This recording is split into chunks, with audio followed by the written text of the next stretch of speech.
If you're an INFJ, you've probably felt that awkward, I don't know what to say moment in a conversation.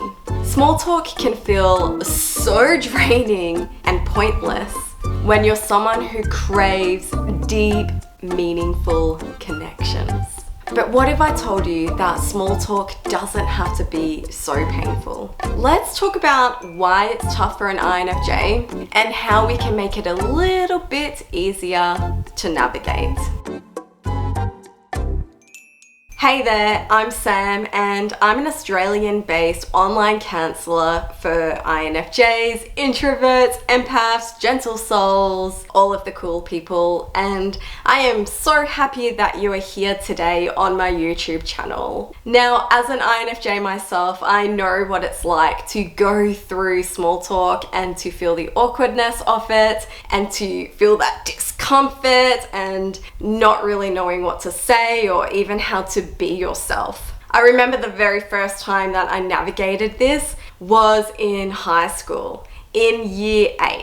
So if you're not in Australia, high school goes from year 7 to year 12, and we have primary school, which is prep, kind of like kinder, to grade 6.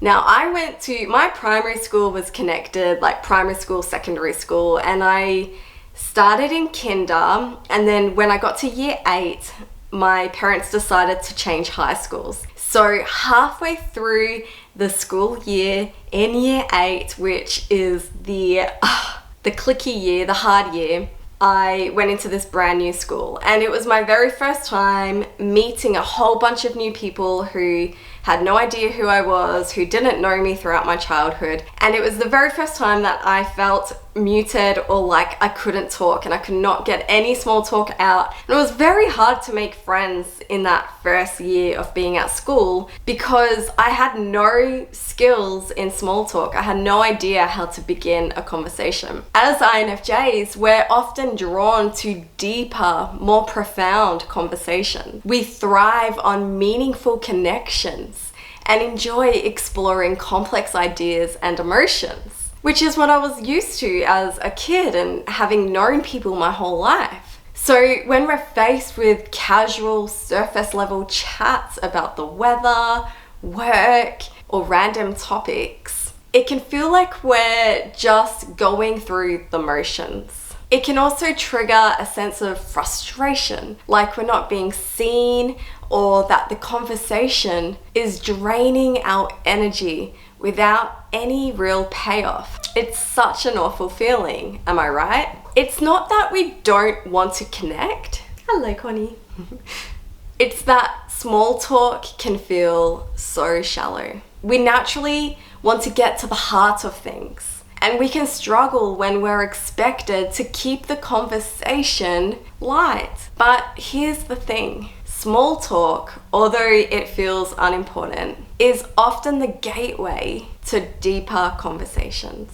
And the good news is you can still navigate it without losing yourself in the process. And you know what? I actually love small talk now. I really don't mind it. I know we so often as INFJs and introverts talk about how much we hate small talk, and yes, I to a degree I do, but I've learnt to enjoy the fruits of small talk. Here's a strategy that might make small talk feel more you. Instead of focusing on the mundane details, try asking a question that sparks something deeper.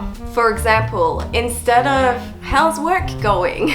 try asking, "What's been challenging you at work lately?" Or even, "What do you hope to achieve out of work?" Or, "What's something exciting that you're working on at the moment?" These kind of questions help to open up space for a more meaningful exchange while still respecting the flow of casual conversation. And you might even find that people love this. It's not often that other people feel heard and seen themselves. We know what it's like not to feel heard or seen. I sometimes wonder that all the other people out there, they want to be seen too, and they want to be heard, and they want to know that people take an interest in what it is that they do or what it is that they feel. Now, when you ask these type of questions in the casual conversations, you're still engaging with the person and creating a more fulfilling conversation. But it doesn't feel like you're stuck in the endless small talk loop. And you know what? It can also help you get a better sense of someone's true feelings or interests, which is what us INFJs really crave in the first place. And like I said, you might be surprised. These other non-INFJ people, they probably want that too. So next time you find yourself in a small talk situation,